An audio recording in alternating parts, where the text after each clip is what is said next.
Hey guys, I'm Rihanna and we're going to start working on the hopscotch top. And if you have not already purchased it, you'll need to purchase the pattern and you'll need to print out the 2 pages for the bodice. And I'm going to take video on the webcam as we go, so sorry if it's bad quality.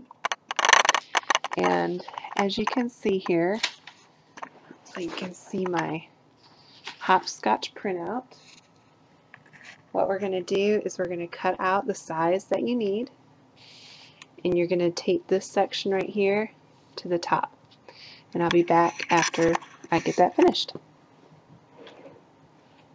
Okay, I cut out 18 months for my hopscotch top. That's the size that Eva May wears right now. So I didn't need to cut out any of this section right here. This is for size 5, 6, 7, or 8. So if your daughter is, or the girl that you're sewing for is going to be one of these larger sizes, you'll need to cut along the dotted line and tape it to the top. And what you do, I printed mine out in black and white. Yours may have printed out in color. You're just going to cut along the line for the size that you need. A lot of printed PDF patterns that you can get now on different pattern shops and Etsy will have you cut out your size like this. So this is for the bodice. What I'm going to do is I'll be back with more video to do the fabric. I'm going to mention to you, when you see patterns, I'm going to get close up here. When you see patterns have this little box on the edge of a pattern piece, this means to cut on the fold, and your instructions that came with the pattern will tell you that. But just for future reference, if you ever use another pattern and you wondered what that stands for, it's going to be to cut on the fold. As we go along, I'll try to mention any other little sewing tips that I've found as I've been sewing for the past 3 years, and help you along, and then of course also at the library.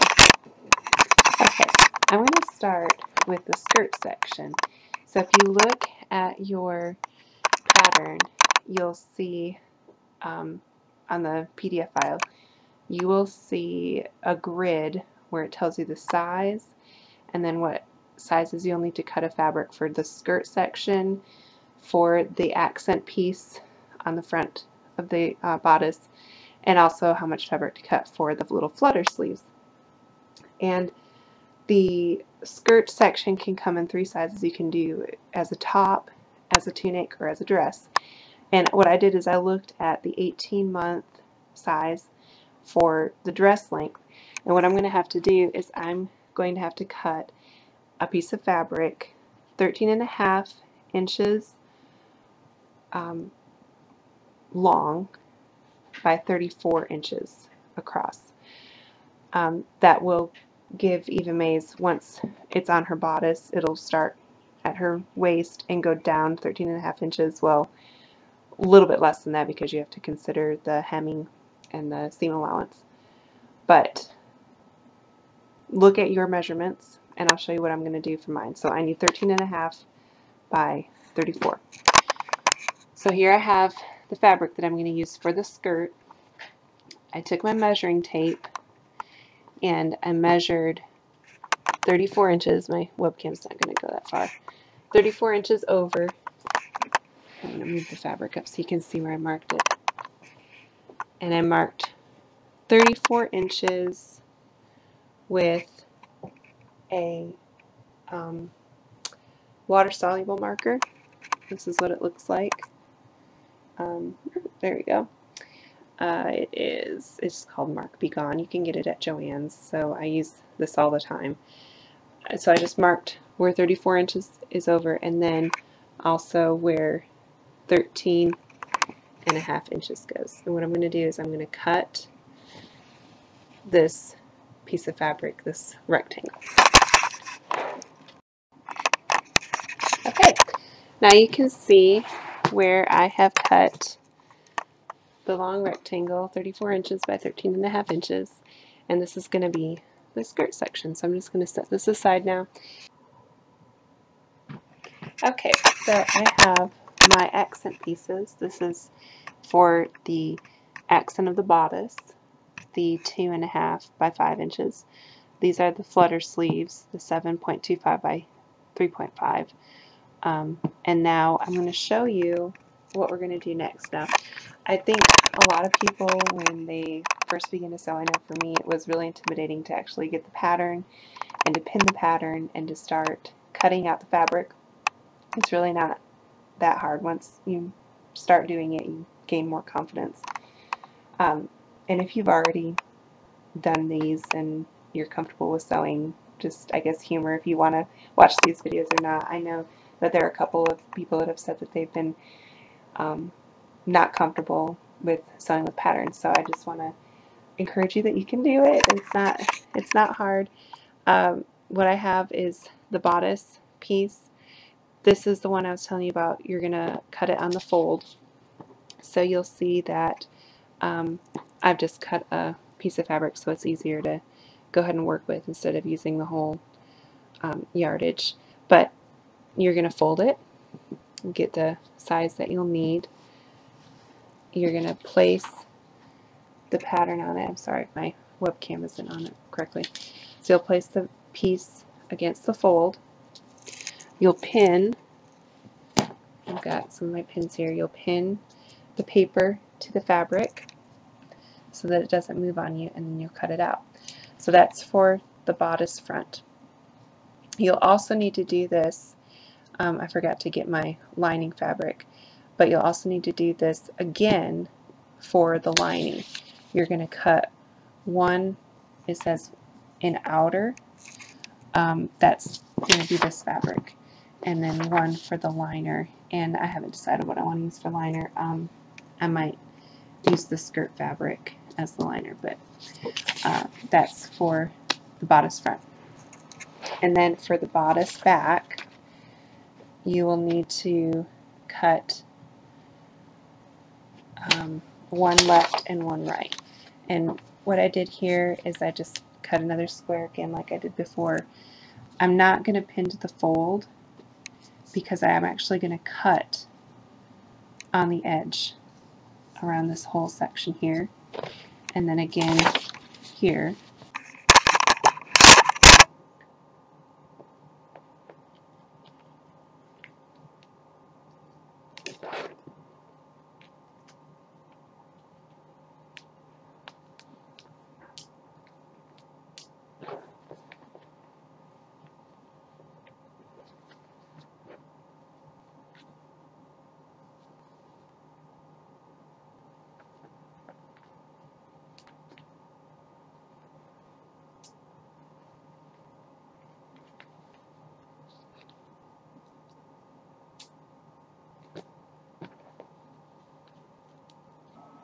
Okay, so first step when we sew, I went ahead and pinned it already, but what you'll do is you will take your accent piece and you'll fold it over.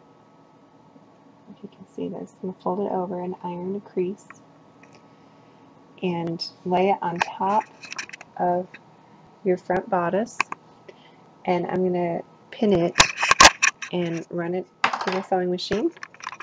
I just wanted to show you, I'm going to talk through it too. The straight stitch on my machine is just a straight line, and then this is where my machine tells me the stitch length. And you'll just need to look at your manual and be really familiar with your manual of how you do that.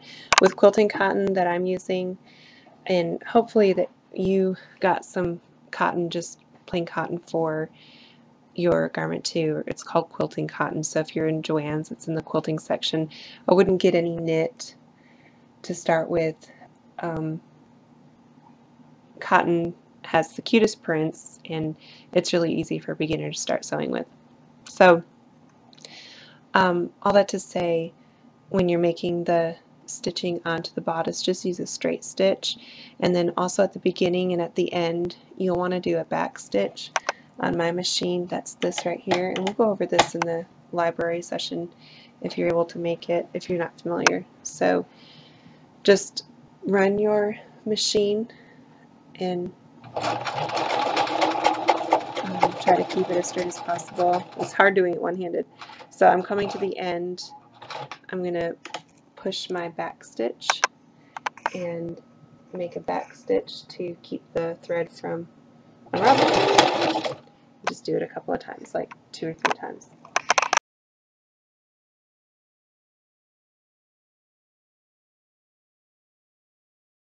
Here's your front. Here is one of the back pieces. Let me see here. This is for the, I'm looking at it the right side. So if you can see here, I put right sides together, matched up the fabric at the shoulder seams. This is for the right side. And all the seam allowance are 1/2 inch. What it's going to do is from where your needle is going to go into the fabric to the edge, the raw edge of your fabric, that's about 1/2 inch. And mine has some markings too. So 1/2 inch down here.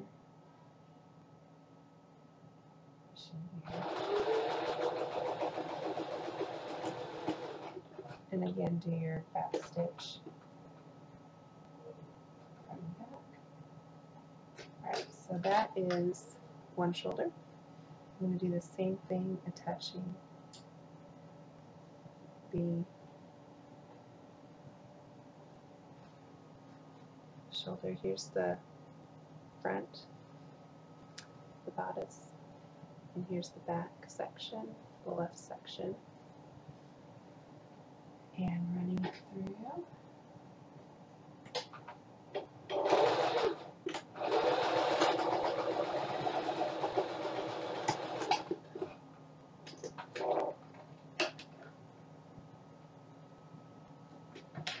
Okay, I'm going to look at the instructions.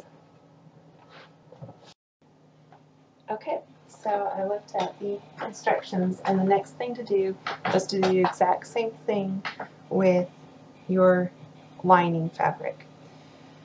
So let me show you what I have. Here is the bodice, front and back of the outer fabric, and this is the one that we sewed the shoulder seams already on the video. Also, what you're going to want to do is you're going to want to press down that seam open. You can see I just opened up that seam and ironed right down to have it lay flat. That way it'll lay flat when you put it all together. And then here's the lining fabric. Here is the front and the back of the lining, and again I press down the seams at the shoulder. The next step on the instructions are to make the sleeves, and she says a basting stitch. If you're not sure what a basting stitch is, and this is something that I had to learn too, basting stitch is basically the longest stitch length that you can make on your machine. What you'll do for your flutter sleeves is you will fold your sleeve fabric together in half with the wrong sides facing. You want to have the right side of the fabric facing out. And we're going to run a basting stitch, so the longest stitch length down the raw edge, and then we're going to gather it. If you have a girl, you're probably, and you want to start sewing for her, you're probably going to want to do ruffles, and this is the way that you make a ruffle. Alright, so let's get this close to the machine so you can see. Alright, my stitch length, I'm going to turn it to the farthest I can, 5 and 4. I'm still on the straight stitch. Okay, so what you're going to do when you need to gather something, you do not want to back stitch. Okay, so we're not going to use this right now. We're going to put our fabric in, and this is called the presser foot. We'll go over that. This lever lifts the presser foot up and down, you know, so you can put your fabric in and out. And then here's another sewing tip. You're doing your hand wheel. So you can see it. There you go. When you're doing your hand wheel, always turn the hand wheel toward you. When you have your needle down into the fabric, I'm going to go ahead and put it down right now. If you ever have to turn your fabric while you're sewing, always make sure your needle is in the down position before you move your fabric at all. That keeps it in place. Alright, so basting stitch, longest stitch length. When I start sewing, I hold on to the little tails here. That way they don't end up getting clogged into the bobbin and bird's nesting. That's what they call that. Alright, so try to do this one handed.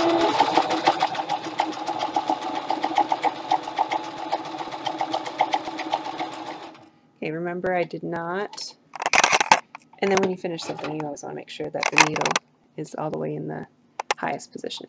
I did not do a back stitch, so I've got some long tails here. I'm going to put the camera up. There we go. Scissors. Okay, so the long stitch, and here's how you gather. You take, closer here, you take just one of the threads, you hold on to it, and with your other hand you're just going to move the fabric down